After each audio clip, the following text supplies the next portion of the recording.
ಎಲ್ಲರಿಗೂ ನಮಸ್ಕಾರ. ಆಜಾದಿ ಕೆ ಅಮೃತ ಮಹೋತ್ಸವ್. ನಮ್ಮ ದೇಶಕ್ಕೆ ಸ್ವಾತಂತ್ರ್ಯ ಬಂದು 75 ವರ್ಷಗಳಾಗಿವೆ. ದೇಶಾದ್ಯಂತ ಸಂಭ್ರಮ ನಡೀತಾ ಇದೆ.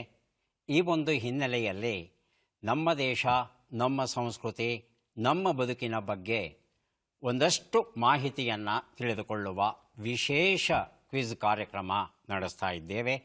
ಈ ಕಾರ್ಯಕ್ರಮದಲ್ಲಿ ಭಾಗವಹಿಸೋದಕ್ಕೆ ನಾಡಿನ ವಿವಿಧ ಕಡೆಯಿಂದ ವಿದ್ಯಾರ್ಥಿಗಳು ಆಗಮಿಸಿದ್ದಾರೆ.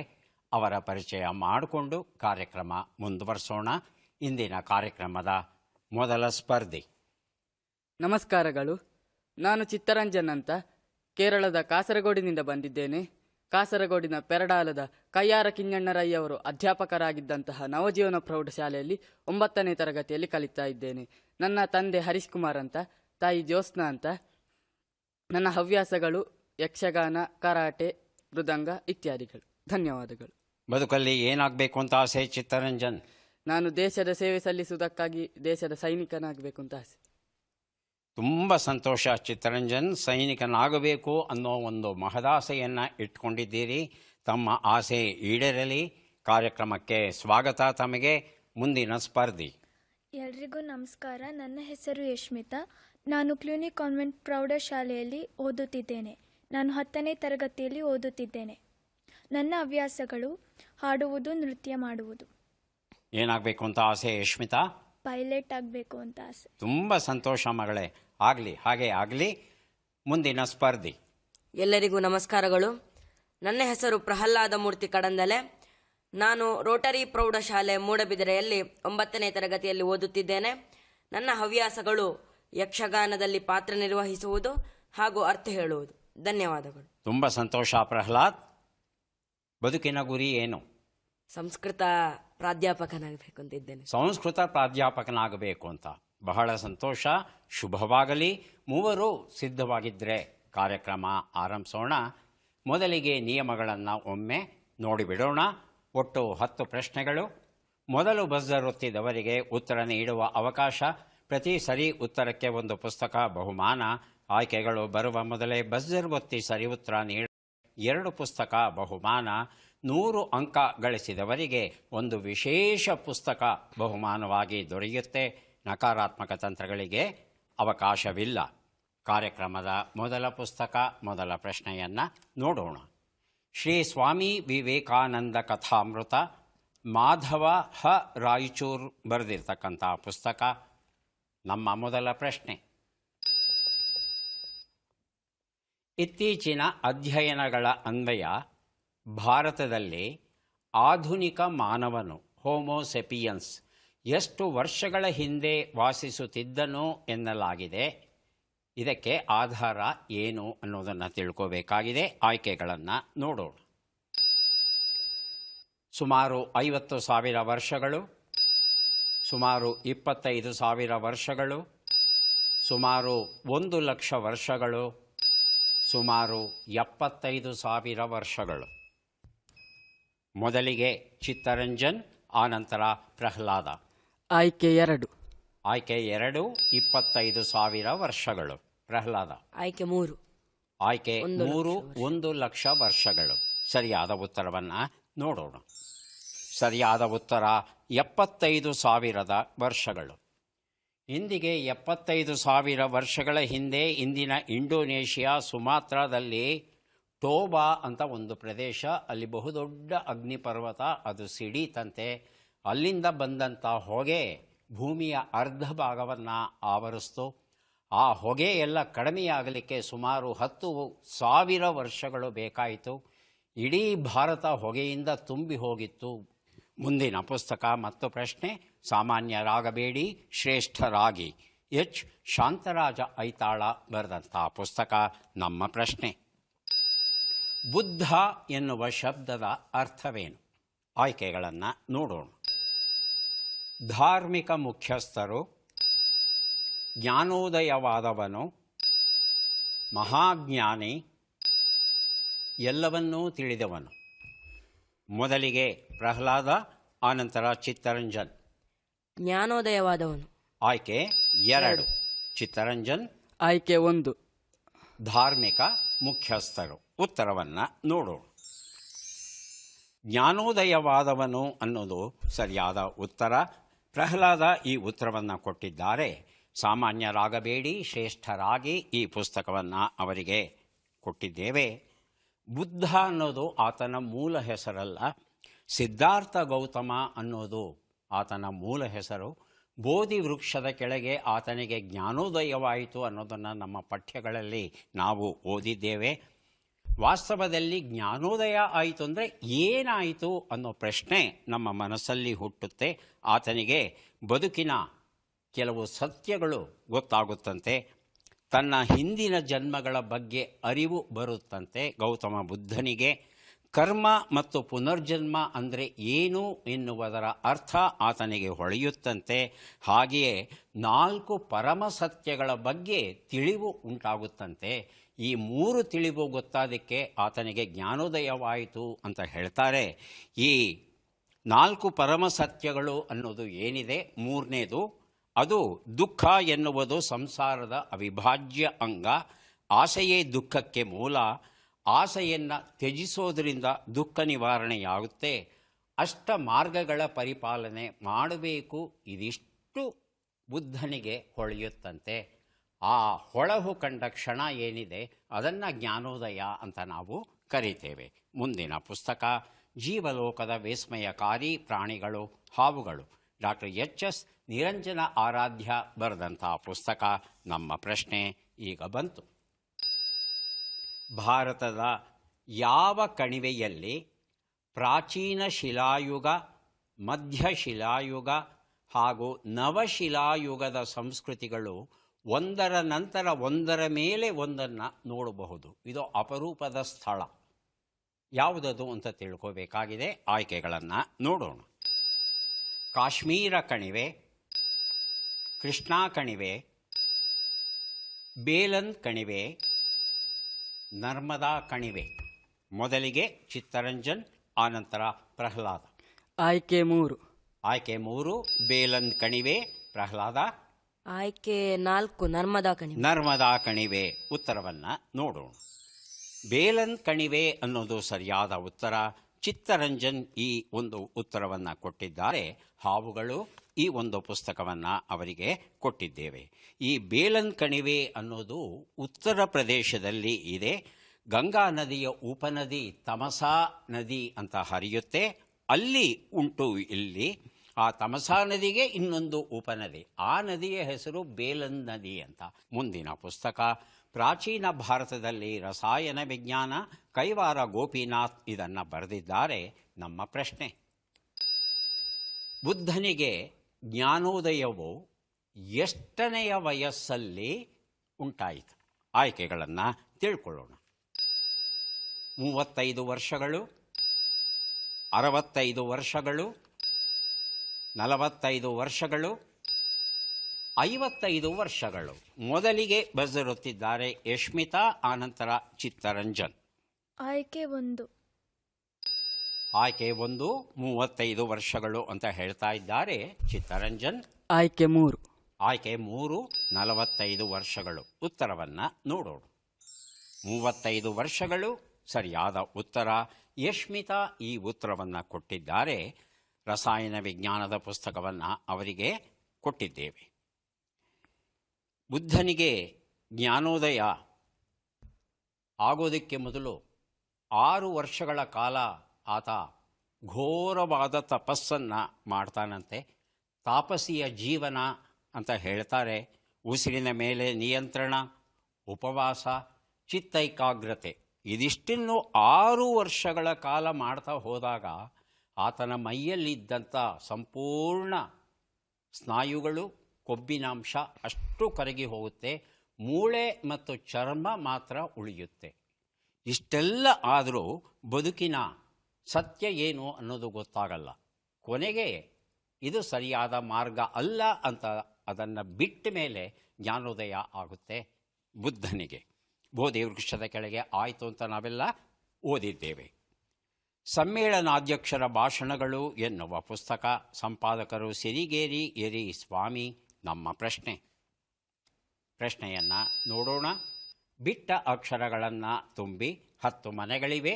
5 ಮನೆಗಳಲ್ಲಿ 5 ಅಕ್ಷರ, ಉಳಿದ 5 ಮನೆ ಖಾಲಿ ಮನೆ.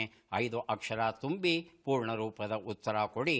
1 ನಿಮಿಷದ ಕಾಲಾವಕಾಶ.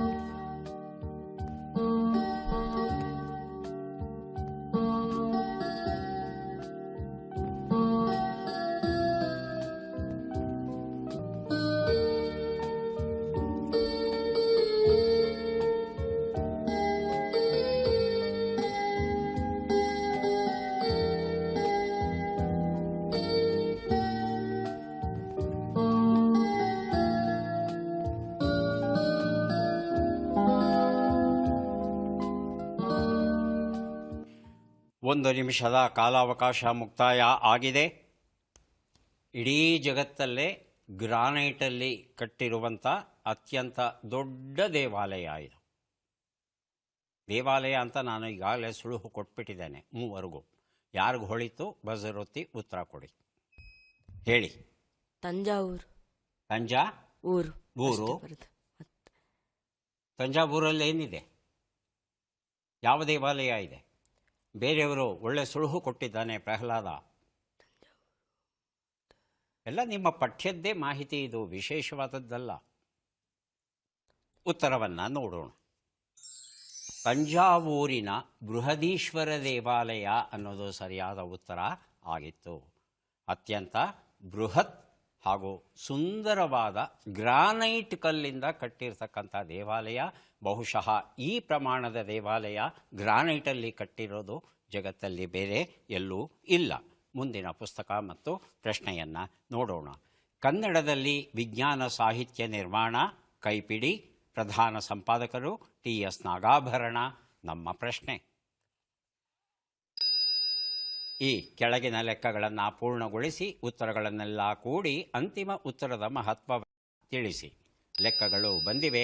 1 ನಿಮಿಷದ ಕಾಲಾವಕಾಶ. 500 + 254, 950 - 350, 11 × 15, 2150 / 5.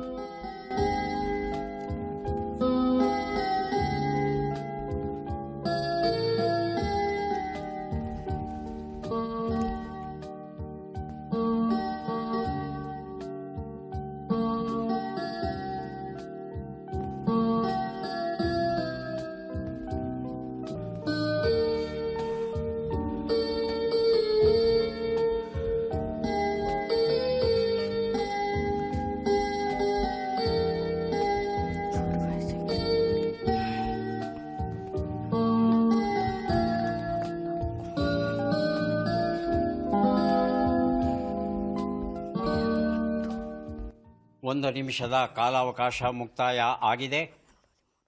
ಯಾರಾದರೂ ಲೆಕ್ಕ ಪೂರ್ಣ ಮಾಡಿದರೆ ಉತ್ತರ ಕೊಡಿ, ಇಲ್ಲಾಂದರೆ ಲೆಕ್ಕವನ್ನು ನೋಡ್ತಾ ಹೋಗೋಣ. ಹೇಳಪ್ಪ, ಅಂತಿಮ ಉತ್ತರ ಕೊಡು. 1949. 1949 ಅನ್ನೋ ಉತ್ತರ ಪ್ರಹ್ಲಾದ ಕೊಟ್ಟಿದ್ದಾನೆ. ಉತ್ತರವನ್ನು ನೋಡ್ತಾ ಹೋಗೋಣ. ಒಂದು ಉತ್ತರ 754, 600, 165, 430 ಎಲ್ಲವನ್ನ ಕೂಡಿದ್ರೆ 1949 ಬಂದಿದೆ. ಪ್ರಹ್ಲಾದ ಲೆಕ್ಕವನ್ನು ಸರಿಯಾಗಿ ಮಾಡಿರೋ ಕಾರಣ ವಿಜ್ಞಾನ ಸಾಹಿತ್ಯ ನಿರ್ಮಾಣ ಈ ಪುಸ್ತಕ ಕೊಟ್ಟಿದ್ದೇನೆ. ನಮ್ಮ ಭಾರತೀಯ ಇತಿಹಾಸಕ್ಕೆ ಸಂಬಂಧಪಟ್ಟ ಹಾಗೆ 1949 ಯಾವ ಮಹತ್ವವನ್ನು ಪಡೆದಿದೆ? 2 ಆಯ್ಕೆ ಕೊಡ್ತೇನೆ. ಒಂದು ಆಯ್ಕೆ ಸರಿಯಾದ ಉತ್ತರ. ರಿಸರ್ವ್ ಬ್ಯಾಂಕ್ ರಾಷ್ಟ್ರೀಕರಣ, ಏರ್ ಇಂಡಿಯಾ ರಾಷ್ಟ್ರೀಕರಣ. ಯಾವುದು ಸರಿಯಾದದ್ದು?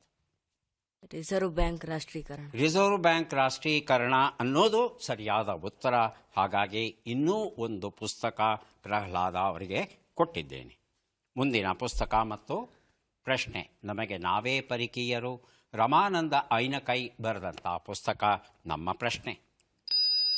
ಈ ಸನ್ಯಾಸಿಯನ್ನು ಗುರುತಿಸಿ ಚಿತ್ರವನ್ನು ನೋಡೋಣ.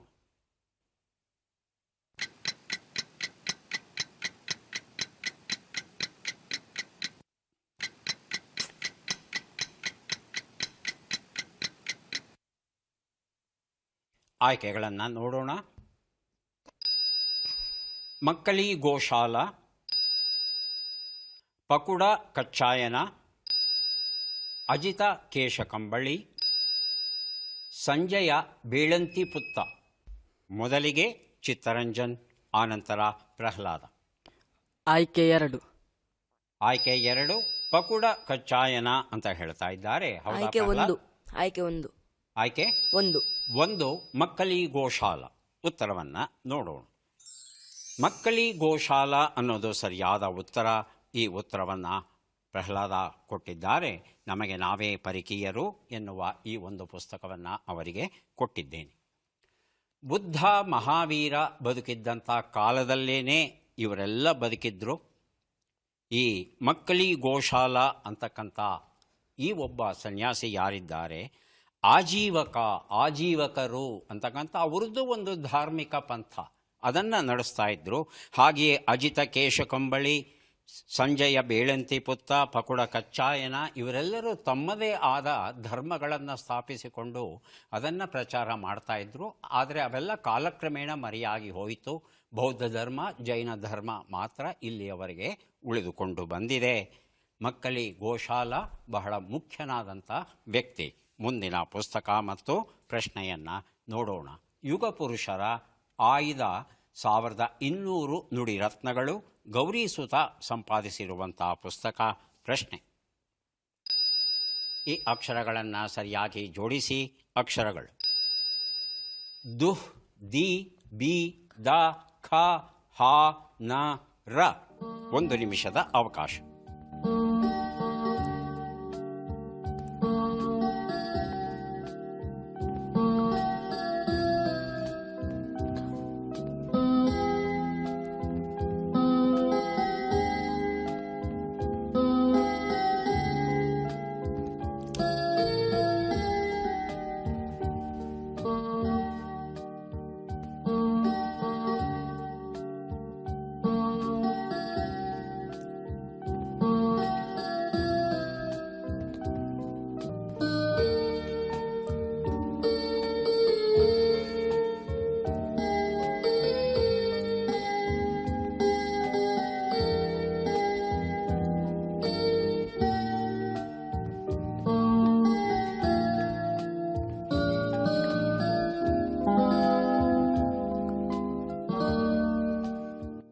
ಒಂದು ನಿಮಿಷದ ಕಾಲಾವಕಾಶ ಮುಕ್ತಾಯ ಆಗಿದೆ. ಪ್ರಯತ್ನಿಸ್ತೀರಾ ಯಾರಾದರೂ? ಪ್ರಯತ್ನಿಸಿ ಪ್ರಹ್ಲಾದ. ಸರಿ, ಎಲ್ಲ ಸಿಗಲಿಲ್ಲ. ದುಃಖದ ಹಾದಿ. ದುಃಖದ ಹಾದಿ. ಇನ್ಯಾರಾದರೂ ಹೇಳಿಮ್ಮ? ದುಃಖ ಯಶ್ಮಿತಾ? ಅನುಭೀಕರ. ಹಾಂ, ದುಃಖ ಅನುಭೀಕರ. ಚಿತ್ತರಂಜನ್. ಉತ್ತರವನ್ನು ನೋಡೋಣ. ಬಿಹಾರದ ದುಃಖ ನದಿ. ಬಿಹಾರದ ದುಃಖ ನದಿ. ಆ ನದಿ ಯಾವುದು ಅಂತ ಹೇಳಿದ್ರೆ ಇದೇ ಪುಸ್ತಕ ಕೊಡ್ತೇನೆ. ಬಿಹಾರದ ದುಃಖ ನದಿ ಯಾವುದು? ಮತ್ತೆ ನಿಮ್ಮ ಪಠ್ಯದ್ದೇ ಇದು, ಹೊಸ ಮಾಹಿತಿ ಏನಲ್ಲ. ಗೊತ್ತಾಗ್ತಾ ಇಲ್ವಾ? ಕೋಸಿ ನದಿ ಅಥವಾ ಕೋಶಿ ನದಿ ಅಂತ ಕರೀತಾರೆ. ಸಪ್ತಕೋಶಿ ಅಂತಲೂ ಕರೆಯೋದು ಉಂಟು. ಟಿಬೇಟಲ್ಲಿ ಹುಟ್ಟಿ ನೇಪಾಳದಲ್ಲಿ ಹರಿದು ಭಾರತವನ್ನು ಪ್ರವೇಶ ಮಾಡಿ ಬಿಹಾರದ ಮೂಲಕ ಗಂಗಾ ನದಿಗೆ ಹೋಗಿ ಸೇರುತ್ತೆ ಇದು. ಆದರೆ ತನ್ನ ಪಾತ್ರವನ್ನು ಇದ್ದಕ್ಕಿದ್ದ ಹಾಗೆ ಬದಲಾಯಿಸೋ ಕಾರಣ ಈ ವರ್ಷ ಇಲ್ಲಿ ಹರಿತಾ ಇದ್ದಂಥ ನದಿ ಮುಂದಿನ ವರ್ಷ ಈ ಕಡೆಗೆ ಬಂದಾಗ ಅಲ್ಲಿದ್ದಂಥ ಜನವಸತಿ ಎಲ್ಲ ನೀರಲ್ಲಿ ಮುಳುಗು ಹೋಗುತ್ತೆ. ಹಾಗಾಗಿ ದುಃಖ ನದಿ ಅಂತ ಇದನ್ನು ಕರೀತಾರೆ.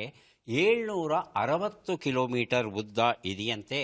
2008ರಲ್ಲಿ ಬಹುದೊಡ್ಡ ಪ್ರಮಾಣದ ಪ್ರವಾಹ ಬಂದು ತುಂಬ ಕಷ್ಟವಾಗಿತ್ತು ಬಿಹಾರದ ಜನತೆಗೆ.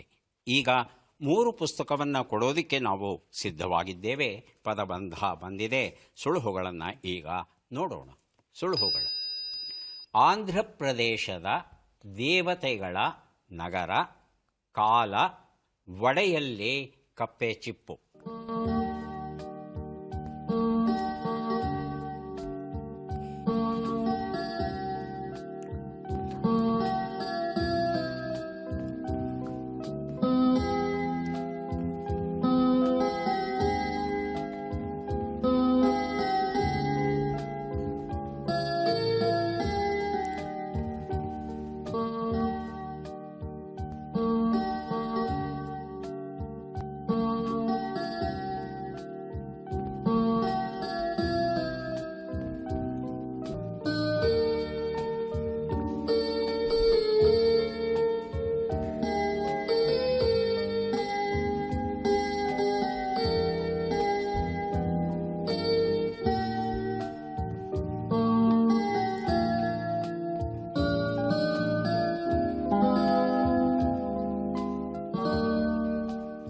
ಯಾರಿಗೂ ಗೊತ್ತಾಗಿಲ್ವಾ? ಉತ್ತರವನ್ನು ನೋಡ್ತಾ ಹೋಗೋಣ. ಮಧ್ಯೆ ಉತ್ತರ ಹೊಡೆದ್ರೆ ಬಜರ್ ಒತ್ತಿ ಉತ್ತರ ಕೊಡಿ. ಒಂದು ಉತ್ತರ ಅಮರಾವತಿ. ಎರಡನೇದಕ್ಕೆ ಸಮಯ. ಹೇಳಿ. ಸಮಯ ಅಂತಲ್ಲ, ಪರೀಕ್ಷೆ ಮಾಡ್ಬೋದಾ? ಪರೀಕ್ಷಿಸೋಣ. ಸಮಯ ಉತ್ತರ ಸರಿಯಾಗಿದೆ. 3 ಉತ್ತರ ಯಾರು ಬೇಕಾದರೂ ಬಜರ್ ಒತ್ತಬಹುದು, ಉತ್ತರ ಕೊಡಬಹುದು. ಒಡೆಯಲ್ಲಿ ಕಪ್ಪೆ ಚಿಪ್ಪು. ಅರ್ಥವಾಯ್ತಾ? ಹಾಗಂದ್ರೆ ಸುಳುಹು ಏನು ಅಂತ. ಉತ್ತರದಲ್ಲಿ ಒಡೆಯೇ ಅನ್ನೋ ಶಬ್ದ ಇದೆ, ಇನ್ನು ಉಳಿದದ್ದು ನೀವು ಸೇರಿಸ್ಬೇಕು. ಕಪ್ಪೆ ಚಿಪ್ಪಿಗೆ ಸಂಬಂಧಪಟ್ಟಂಥ ಮತ್ತೊಂದು ಕನ್ನಡ ಪದ. ಗೊತ್ತಾಗಿಲ್ವಾ? ಉತ್ತರವನ್ನು ನೋಡೋಣ. ಕವಡೆ ಅಂತ ಹೇಳ್ತೀವಿ. ಕವಡೆ ಗೊತ್ತಾ? ಆಗುತ್ತೆ. ನೋಡಿದ್ದೀರಲ್ವಾ? ತುಂಬ ಸಂತೋಷ. ಈಗ ಕೊನೆಯ ಘಟ್ಟಕ್ಕೆ ಬಂದಿದ್ದೇವೆ. ಚಟ್ಪಟ್ ಚಿನುಕುರಳಿ. ಒಬ್ಬೊಬ್ಬರಿಗೆ 5 ಪ್ರಶ್ನೆ ಕೇಳ್ತೇವೆ. 5 ಸರಿ ಉತ್ತರ ನೀಡಿದರೆ 5 ಪುಸ್ತಕ ತಮ್ಮದು. ಮೊದಲ ಅವಕಾಶ ಬರ್ತಾ ಇದೆ ಚಿತ್ತರಂಜನ್ ಅವರಿಗೆ. ಚಿತ್ತರಂಜನ್ ಸಿದ್ಧವಾಗಿದ್ದರೆ ಮೊದಲ ಪ್ರಶ್ನೆ ಕೇಳ್ತೇವೆ. ಮೊದಲ ಪ್ರಶ್ನೆ. ನ್ಯಾಷನಲ್ ಡಿಫೆನ್ಸ್ ಅಕಾಡೆಮಿಯು 1949ರಲ್ಲಿ ಆರಂಭವಾಯಿತು. ಎಲ್ಲಿ? ಖಡಕ್ವಾಸ್ಲಾ, ಜೈಪುರ್. ಜೈಪುರ್. ಮುಂದಿನ ಪ್ರಶ್ನೆ. Chief of army staff, naval staff, air staff ಎನ್ನುವ ಪದಗಳು ಅಸ್ತಿತ್ವಕ್ಕೆ ಬರುವ ಮೊದಲು ಯಾವ ಹೆಸರಿತ್ತು? Commander in chief, chief commander combined forces. Commander in chief. Bharat ಸರ್ಕಾರವು ಗ್ರೆಗೋರಿಯನ್ ಕ್ಯಾಲೆಂಡರಿನ ಜೊತೆಯಲ್ಲಿ ಯಾವ ಕ್ಯಾಲೆಂಡರನ್ನು 2 ಮಾರ್ಚ್ 1957ರಂದು ಅಂಗೀಕರಿಸಿತು? ಶಾಲಿವಾಹನ ಶಕೆ, ವಿಕ್ರಮ ಶಕೆ. ಶಾಲಿವಾಹನ ಶಕೆ. ಮುಂದಿನ ಪ್ರಶ್ನೆ. 22 ಡಿಸೆಂಬರ್ 1955ರಲ್ಲಿ ಸುಮಾರು 2.5 ಕಿಲೋಮೀಟರ್ ಉದ್ದದ ಸುರಂಗದ ಉದ್ಘಾಟನೆಯಾಯಿತು. ಯಾವ ರಾಜ್ಯದಲ್ಲಿ? ಮಹಾರಾಷ್ಟ್ರ, ಜಮ್ಮು ಮತ್ತು ಕಾಶ್ಮೀರ. ಜಮ್ಮು ಮತ್ತು ಕಾಶ್ಮೀರ. ಉತ್ತರವನ್ನು 5ನೇ ಪ್ರಶ್ನೆ ಇದೆ. 1955ರಲ್ಲಿ ಎನ್ಫೀಲ್ಡ್ ಇಂಡಿಯಾ ಮೋಟರ್ ಬೈಕ್ ಉತ್ಪಾದನಾ ಸಂಸ್ಥೆಯು ಆರಂಭವಾಯಿತು. ಅದರ ಹಿಂದಿನ ಹೆಸರೇನು? Mumbai motors, Madras motors. Mumbai motors. ಉತ್ತರವನ್ನು ನೋಡ್ತಾ ಹೋಗೋಣ. ಒಂದು ಉತ್ತರ ನ್ಯಾಷನಲ್ ಡಿಫೆನ್ಸ್ ಖಡಕ್ವಾಸ್ಲಾದಲ್ಲಿ ಆರಂಭವಾಯಿತು. ಉತ್ತರ ಕೊಟ್ಟಿಲ್ಲ. 2 ಉತ್ತರ ಕಮಾಂಡರ್ ಇನ್ ಚೀಫ್ ಕೊಟ್ಟಿದ್ದೀರಿ ಅಲ್ವಾ? ಉತ್ತರ ಸರಿಯಾಗಿದೆ. 3 ಉತ್ತರ ಗ್ರೆಗೋರಿಯನ್ ಕ್ಯಾಲೆಂಡರ್ ಜೊತೆಗೆ ಶಾಲಿವಾಹನ ಶಕೆಯನ್ನು ಅಂಗೀಕರಿಸ್ತು. ತಾವು ಉತ್ತರ ಕೊಟ್ಟಿದ್ದೀರಿ. 4 ಉತ್ತರ ಜಮ್ಮು ಮತ್ತು ಕಾಶ್ಮೀರ ಸರಿಯಾದ ಉತ್ತರ ಕೊಟ್ಟಿದ್ದೀರಿ. 5 ಉತ್ತರ ಮದ್ರಾಸ್ ಮೋಟಾರ್ಸ್ ಅನ್ನೋದು ಮುಂದೆ ಎನ್ಫೀಲ್ಡ್ ಇಂಡಿಯಾ ಆಗುತ್ತೆ. ಆಮೇಲೆ ಬುಲೆಟ್ ಎನ್ಫೀಲ್ಡ್ ಬೈಕ್ ಇತ್ಯಾದಿಗಳನ್ನೆಲ್ಲ ಅವರು ತಯಾರಿಸ್ತಾರೆ. 5 ಪ್ರಶ್ನೆಗಳಲ್ಲಿ 3 ಪ್ರಶ್ನೆಗೆ ಸರಿ ಉತ್ತರ ಕೊಟ್ಟಿದ್ದೀರಿ. ಹಾಗಾಗಿ 3 ಪುಸ್ತಕಗಳನ್ನು ಕೊಡ್ತಾ ಇದ್ದೇನೆ. ದಯವಿಟ್ಟು ಸ್ವೀಕರಿಸಬೇಕು. ಈಗ ಅವಕಾಶ ಯಶ್ಮಿತಾ ಅವರಿಗೆ. ಯಶ್ಮಿತಾ ಅವರೇ ಸಿದ್ಧವಾಗಿದ್ದರೆ ಮೊದಲ ಪ್ರಶ್ನೆಯನ್ನು ಕೇಳ್ತೇವೆ. ಮೊದಲ ಪ್ರಶ್ನೆ. 1955ರಲ್ಲಿ ಬೆಂಗಳೂರಿನಲ್ಲಿ ಒಂದು ಬೃಹತ್ ಕಾರ್ಖಾನೆಯು ಆರಂಭವಾಯಿತು. ಅದು ಯಾವುದು? HAL, HMT. HMT. ಮುಂದಿನ ಪ್ರಶ್ನೆ. ಜುಲೈ 1, 1955ರಲ್ಲಿ ಸ್ಟೇಟ್ ಬ್ಯಾಂಕ್ ಆಫ್ ಇಂಡಿಯಾ ಆರಂಭವಾಯಿತು. ಅದರ ಮೊದಲ ಹೆಸರೇನು? Imperial bank, bank of Britain. Imperial bank. ಸ್ವತಂತ್ರ ಭಾರತದ ಮೊದಲ ಬಂದರು ಯಾವುದು? ಕಾಂಡ್ಲಾ, ಕೊಚ್ಚಿನ್. ಮುಂದಿನ ಪ್ರಶ್ನೆ. 1955ರಲ್ಲಿ ದೂರದರ್ಶನವು ದಿಲ್ಲಿಯಲ್ಲಿ ಆರಂಭವಾಯಿತು. ಆರಂಭಿಸಿದ ಸಂಸ್ಥೆಯು ಯಾವುದು? BEL, Philips. ಮುಂದಿನ ಪ್ರಶ್ನೆ. 1955ರಲ್ಲಿ ಲಂಡನ್ ವಿಶ್ವವಿದ್ಯಾನಿಲಯದ ನರೇಂದ್ರ ಕಪನಿ ಯಾವುದನ್ನು ಆವಿಷ್ಕರಿಸಿದರು? Laser rays, fibro optic. Laser rays. ಈಗ ಉತ್ತರಗಳನ್ನು ನೋಡ್ತಾ ಹೋಗೋಣ. ಒಂದು ಉತ್ತರ HMT ಆರಂಭವಾಯಿತು. ಸರಿ ಉತ್ತರ ಕೊಟ್ಟಿದ್ದೀರಿ. 2 ಉತ್ತರ ಇಂಪೀರಿಯಲ್ ಬ್ಯಾಂಕ್ ಅನ್ನೋದು ಹಳೆ ಹೆಸರಾಗಿತ್ತು. ಸರಿಯಾದ ಉತ್ತರ ಕೊಟ್ಟಿದ್ದೀರಿ. 3 ಉತ್ತರ ಕಾಂಡ್ಲಾ, ಗುಜರಾತ್ ಮೊದಲ ಬಂದರಾಗಿತ್ತು. ತಾವು ಉತ್ತರ ಕೊಟ್ಟಿಲ್ಲ. 4 ಉತ್ತರ ಫಿಲಿಪ್ಸ್ ಸಂಸ್ಥೆ ದೂರದರ್ಶನವನ್ನು ಆರಂಭಿಸುತ್ತೆ. 5 ಉತ್ತರ ಫೈಬ್ರೋ ಆಪ್ಟಿಕ್ ಆಗಿತ್ತು. 5 ಪ್ರಶ್ನೆಗಳಲ್ಲಿ 2 ಪ್ರಶ್ನೆಗೆ ಸರಿ ಉತ್ತರ ಕೊಟ್ಟಿದ್ದೀರಿ. 2 ಪುಸ್ತಕವನ್ನು ತಮಗೆ ಕೊಡ್ತಾ ಇದ್ದೇವೆ. ಈಗ ಅವಕಾಶ ಪ್ರಹ್ಲಾದ ಅವರಿಗೆ ಬರ್ತಾ ಇದೆ. ಪ್ರಹ್ಲಾದ ಸಿದ್ಧವಾಗಿದ್ದರೆ ಮೊದಲ ಪ್ರಶ್ನೆಯನ್ನು ಕೇಳ್ತೇವೆ. ಮೊದಲ ಪ್ರಶ್ನೆ. 1955ರಲ್ಲಿ ನಮ್ಮ ದೇಶದ ಮೊದಲ ಕಂಪ್ಯೂಟರ್ HEC-2M ಅನ್ನು ಸ್ಥಾಪಿಸಲಾಯಿತು. ಯಾವ ನಗರದಲ್ಲಿ? ಕೋಲ್ಕತ್ತಾ, ಮುಂಬೈ. ಮುಂಬೈ. ಮುಂದಿನ ಪ್ರಶ್ನೆ. ಮೇ 15, 1955ರಲ್ಲಿ ಭಾರತದ ಕಾಶ್ಮೀರ್ ಪ್ರಿನ್ಸೆಸ್ ಇಂಡೋನೇಷಿಯಾದ ಬಳಿ ದುರಂತಕ್ಕೆ ಈಡಾಯಿತು. ಕಾರಣವೇನು? ಭಯೋತ್ಪಾದಕ ಕೃತ್ಯ, ತಾಂತ್ರಿಕ ದೋಷ? ತಾಂತ್ರಿಕ ದೋಷ. ಮುಂದಿನ ಪ್ರಶ್ನೆ. ನೆಹರು ಹುಟ್ಟಿದ ದಿನವನ್ನು ಮಕ್ಕಳ ದಿನಾಚರಣೆಯನ್ನಾಗಿ ಯಾವ ವರ್ಷದಲ್ಲಿ ಘೋಷಿಸಿದರು? 1955, 1956? 1955. 55. 1955ರಲ್ಲಿ ಸತ್ಯಜಿತ್ ರೇ ಅವರ ಯಾವ ಚಿತ್ರಕ್ಕೆ ರಾಷ್ಟ್ರೀಯ ಉತ್ತಮ ಚಲನಚಿತ್ರ ಪ್ರಶಸ್ತಿಯು ದೊರೆಯಿತು? ಸೋನಾರ್ ಕೆಲ್ಲಾ, ಪಥೇರ್ ಪಾಂಚಾಲಿ? ಪಥೇರ್ ಪಾಂಚಾಲಿ. 5ನೇ ಪ್ರಶ್ನೆ. ಧರ್ಮವೀರ ಭಾರತಿಯವರ ಅಂಧಾಯುಗ್ ನಾಟಕವು ಯಾವ ಸ್ವರೂಪದ್ದಾಗಿತ್ತು? ಗದ್ಯ ಸ್ವರೂಪ, ಪದ್ಯ ಸ್ವರೂಪ? ಪದ್ಯ ಸ್ವರೂಪ. ಉತ್ತರವನ್ನು ನೋಡ್ತಾ ಹೋಗೋಣ. 1 ಉತ್ತರ, ಕೋಲ್ಕತ್ತಾ ನಗರದಲ್ಲಿ ಮೊದಲ ಕಂಪ್ಯೂಟರ್ ಸ್ಥಾಪನೆಯಾಯಿತು. 2 ಉತ್ತರ, ಭಯೋತ್ಪಾದಕ ಕೃತ್ಯದಿಂದ ಈ ಕಾಶ್ಮೀರ ಪ್ರಿನ್ಸೆಸ್ ವಿಮಾನ ನಾಶವಾಯಿತು. 3 ಉತ್ತರ, 1955ರಲ್ಲಿ ಮಕ್ಕಳ ದಿನಾಚರಣೆ ಆರಂಭಿಸಿದ್ವಿ, ಸರಿಯಾದ ಉತ್ತರ ಕೊಟ್ಟಿದ್ದೀರಾ. 4 ಉತ್ತರ, ಪಥೇರ್ ಪಾಂಚಾಲಿ ಸರಿಯಾದ ಉತ್ತರ, ಪುಸ್ತಕ ಸಿಗ್ತಾ ಇದೆ. 5 ಉತ್ತರ, ಪದ್ಯ ಸ್ವರೂಪದ್ದು ಉತ್ತರ ಸರಿಯಾಗಿದೆ. 5 ಪ್ರಶ್ನೆಗಳಲ್ಲಿ 3 ಪ್ರಶ್ನೆಗಳಿಗೆ ಸರಿ ಉತ್ತರ ಕೊಟ್ಟಿದ್ದೀರಿ. ಹಾಗಾಗಿ 3 ಪುಸ್ತಕಗಳನ್ನು ತಮಗೆ ಕೊಡ್ತಾ ಇದ್ದೇನೆ. ಯಾರಿಗೆ ಎಷ್ಟು ಪುಸ್ತಕ ಬಂದಿದೆ ಅದನ್ನು ನೋಡುವ ಕ್ಷಣ ಈಗ ಬಂತು. ಚಿತ್ತರಂಜನ್ ಅವರಿಗೆ ದೊರೆಯುತ್ತಾ ಇದೆ 4 ಪುಸ್ತಕ. ಸ್ವೀಕರಿಸಿ.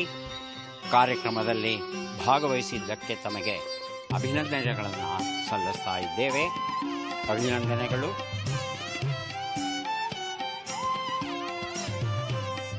ಯಶ್ಮಿತಾ ಅವರಿಗೆ 3 ಪುಸ್ತಕ ದೊರೆಯುತ್ತಾ ಇದೆ. ಸ್ವೀಕರಿಸಿ. ಅಭಿನಂದನೆಗಳು.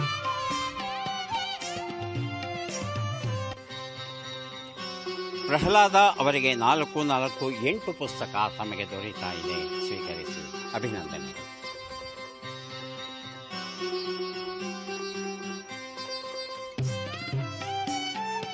ಮತ್ತೆ ಭೇಟಿಯಾಗೋಣ. ನಮಸ್ಕಾರ.